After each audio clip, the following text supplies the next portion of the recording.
Now, Don Hutson's career in speaking, management, and sales have brought him many different honors. He has successfully worked his way through the University of Memphis, graduating with a degree in sales. He established his own training firm and shortly thereafter was in demand as a professional speaker. Telling you exactly what you need to know. He's an excellent speaker. He's animated. He is chairman and CEO of U.S. Learning and makes some 85 speaking appearances each year. Perhaps you've seen him on national television, where he has appeared many times on PBS. Definitely worth listening to. He knows what he's talking about. Our speaker is the author of The Sale and The Contented Achiever. And he is a member of the prestigious Speakers Roundtable.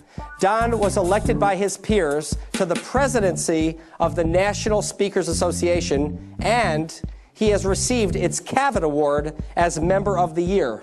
Please join me in giving a warm welcome to Don Hutson. Welcome, Don. Thank you, Michael. Good to see you. Thank you. How many of you have ever heard a speaker by the name of Charlie Tremendous Jones, as he modestly refers to himself? And he's tremendous, isn't he? One of my mentors, an incredible speaker, an incredible human being. But I was on a program with him one time, and he said to that audience early on, he said, in a seminar you must remember that many times the greatest idea you get is not even something the speaker says. Many times the greatest idea you get is something which you, through your years of experience, think of as a result of something the speaker says. You see, when you go to a seminar, you're experiencing a catalytic agent. And everything that speaker says filters through your value system, and many times there are concepts there that take a new meaning for you, and maybe a different meaning for you than it is for you, and that's okay. But open your mind and filter it through your process and your experience base, and let's go to work and let's talk about this dynamic we refer to as leadership in business as we know it today. Make reference there to your handout, if you will. I love that first quote from Jeffrey Pfeffer. He says that companies that manage and lead people right will outperform companies that don't by 30 to 40%. Hey, maybe leadership does indeed make the difference. I think that the best definition of leadership is the art of using persuasive skills and or the power of position to influence the attitudes and behaviors of others toward exceptional performance. You see, human behavior is based on our human belief system, isn't it? As we alter those belief systems, we can have an impact on the behavior of other people, those who report to us. All right, so we want to impact on the people that report to us so that we can take them toward exceptional performance. Look at number 3, the principal distinction between leadership and management. A, leadership has to do with the impact we have on our people. Leadership is about the people side of the business. And B, management has to do with our ability to get tasks accomplished. So I like to say that management is about tasks, leadership is about people. You see, there are some people, they've got a pretty impressive title. You look at their business card and you might say, wow, they have an impressive leadership position, but at any given moment, they might look back and see that no one is following. You see, it's not just about a title. Maybe it's about charisma, maybe it's about confidence, maybe it's about a number of things, many of which we're going to discuss tonight.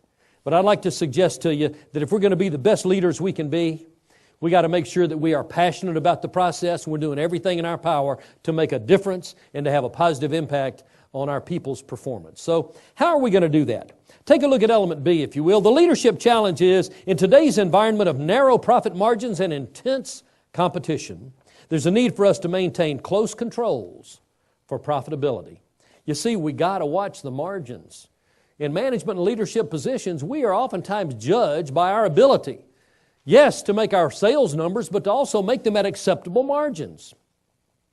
All right, now let's get back into this premise of how we're going to impact on our people, lead them well, manage them well in this entrepreneurial environment that we're creating. And that leadership challenge says we got to have some close controls for profitability. Look at the next sentence. We must be rigid and efficient in making money, but adaptable and resourceful in dealing with people and their dignity. A key consideration. At the bottom of the page, you'll see a couple of words down there. On the left is the word compliance. And isn't it true, whether we're talking about leaders, whether we're talking about managers, don't we want to get compliance from our people? Don't we want them to do that which we think they need to do to be their best? We want their compliance, don't we? But you see, if we demand compliance and we impose our position power and we say things like, I'm the boss and you'll do it my way, all of a sudden we get resentful compliance if we get compliance at all, don't we? But on the other hand, I would submit, ladies and gentlemen, that the most skilled leaders out there today are the individuals who not only get compliance, but they also get the commitment of their people. Because if we get compliance and commitment, then all of a sudden we have a going machine in this business enterprise that we're leading. But we got to try to get both. Turn in your action guide, if you will, to the next page. And let's talk about leadership theory. What are our leadership styles? Well, the first one I want to talk about is what's known as the autocratic style. That's Theory X leadership. Some of you may remember the works of Dr. Douglas McGregor many years ago. He put together the studies initially on Theory X versus Theory Y. Now, Theory X is the autocratic style of leadership, and it's basically a hardline belief that people are basically unmotivated, they're uninformed, and the only way you're going to get anything out of anybody is you got to manage them and lead them with an iron hand and a steel fist. Have you ever seen some managers like that? The stereotype is the Marine drill sergeant on a bad day who just came back from having a root canal done. You know some people who communicate like that? For those people in management, in leadership positions who communicate via Theory X strategies, they never heard, I guess, that this peaked in effectiveness at about the turn, not of this, but of the last century, when labor unions were so prominent back in the 1890s, early 1900s. And if you know anybody who manages and leads people like that today, why don't you tell them they're a little over a century behind? It doesn't work. They do not have the commitment of their people. They might get some resentful compliance from time to time, but they don't generally have the commitment of their people. They're going to generally have high turnover and poor morale, which sucks the profit out of a company quicker than anything else going. So, we got another alternative here. Dr. McGregor also talked about Theory Y. It was known as the participative style of management. Hey, give people an opportunity to be heard. Let's let them participate in some of the decisions. Let's gain some consensus. This got really hot and popular in the 1980s, early 1990s. And you know what? It really does work well. I see this in companies all the time. There's a respect for the dignity and the individuality of every team member through this participative style. That's a strong consideration. Now, another thing to consider, we all heard a number of years ago about Theory Z. It's the Japanese style of management.